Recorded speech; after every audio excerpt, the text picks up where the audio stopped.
हमारा बच्चा याद नहीं रख पाता, हमारा बच्चा आगे बढ़ता है और पीछे भूल जाता है। ये क्वेश्चन बहुत ज़्यादा रिसीव होता है पेरेंट्स की जानिब से। अच्छा, मल्टीपल रीजंस होते हैं, यहाँ पे हम 2 रीजंस डिस्कस करेंगे।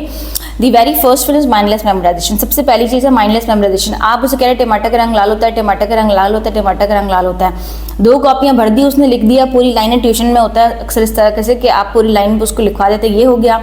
बुक में पढ़वा दिया, उससे रिलेटेड पोएम में करवा दिया, दिखा नहीं रहे आप उसको टमाटर कहाँ है, you the child have no idea. ठीक है, अच्छा, ज़्यादा से ज़्यादा आपने क्या किया, आपने उसको किताब के अंदर बना हुआ दिखा दिया कि टमाटर इस तरह का दिखता है। ठीक है, आपने उसको सब्जी के डब्बे में नहीं दिखाया, आपने सब्जी के ठेले पे नहीं दिखाया उसको, आपने किचन में नहीं दिखाया। ठीक है, उसको कभी आप टमाटर कट कर रहे होंगे तब आपने उसको बुला के नहीं दिखाया। ठीक है, कभी उसको खुद को अथॉरिटी, हमारा ये भी तो बड़ा मसला है ना, हमारे पेरेंट्स एक खुद को खुदा बहुत समझते हैं, माजरत, बच्चे को हम अथॉरिटी ही नहीं देते हैं। ठीक है, उसको हम चौधरी ही नहीं बनाते हैं। ठीक है, ये बहरहाल एक अलग टॉपिक है।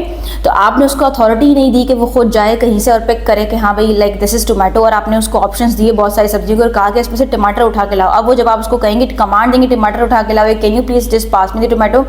अब मैंने पढ़ा था कि टमाटर का रंग लाल होता है। ठीक है, आपने उसको शेप भी दिखाई हुई। अब वो ढूंढेगा, सोचेगा, फिर वो उसमें से सेलेक्ट करके लेके आएगा। अब जब इतनी ज़्यादा प्रैक्टिस आप उसे करवाएंगे तो उसको डेफिनेटली वो लाइन याद हो जाएगी, वो लाइन वो कभी भी नहीं भूलेगा। तो very first thing is mindless memorisation, रट्टाफिकेशन जिसे हम कहते हैं ना, कॉमन लफ्ज़ों में, हमारी जो घरेलू ज़ुबान है उसमें हम ये कहते हैं, which is like mindless memorisation. तो जब आप बच्चे को पढ़ाए जाएंगे और प्रैक्टिकल नहीं करवाएंगे, वो चीज़ उसको याद नहीं होगी। सेकंड चीज़ ये कि जो हम बहुत ज़्यादा करते हैं, अगर हमारे पास मान लो 4 चैप्टर्स हैं, ठीक है, हमने एक चैप्टर उसको पढ़ा दिया, अब हम सेकंड चैप्टर पर स्विच कर गए, ये बहुत ही बारीक चीज़ है।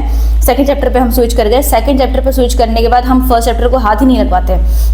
हम उसको, बच्चे को ये माइंड में ही नहीं होता कि उसको फर्स्ट चैप्टर भी रिवाइज करके आना है। नहीं, प्लीज़ डोंट डू दिस। अगर आप ट्यूशन टीचर हैं, आप स्कूल में पढ़ा रहे हो, या आप पेरेंट हो और अपने बच्चे को घर पे पढ़ा रहे हो, व्हाटसोएवर इट इज़, प्लीज़ अपने बच्चे को माइंड में ये बात रखें कि हम ठीक है सेकंड चैप्टर पर स्विच कर गए हैं, लेकिन मैं डेली बेसिस पे कोई भी रैंडम क्वेश्चन आपसे फर्स्ट चैप्टर से रिलेटेड कर सकती हूँ, उसके माइंड में ये, और उससे करें आप। अगर आप नहीं करेंगे तो आपकी बात से एतबार उठ जाएगा उसका।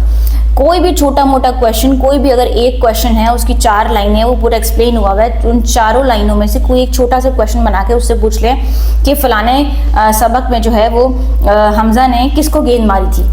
ठीक है, अब ये हमजा से रिलेटेड अगर एक पूरा लाइक 4 to 5 लाइंस का आंसर है, तो आप उसमें से एक कोई लाइन पिकअप कर लें और आप उससे रैंडमली डेली बेसिस पे उस एक चैप्टर में से पूछ लें। इट मीन्स कि उसके माइंड पे प्रेशर होगा, वो डेली वो फर्स्ट चैप्टर पे एक नज़र डालेगा। जब एक चीज़ पे आप डेली एक नज़र डालेंगे, डेफिनेटली आप वो चीज़ नहीं भूल रहे और ऑब्वियसली आएगा तो आप पढ़ ही रहे हैं। सो ये 2 चीज़ों पे काम कीजिए एंड इंशाल्लाह you'll get the good results. Furthermore, if you have any question related to education of your child or anything, you can just write down your question in the comment section and I'll just make the video. Thank you.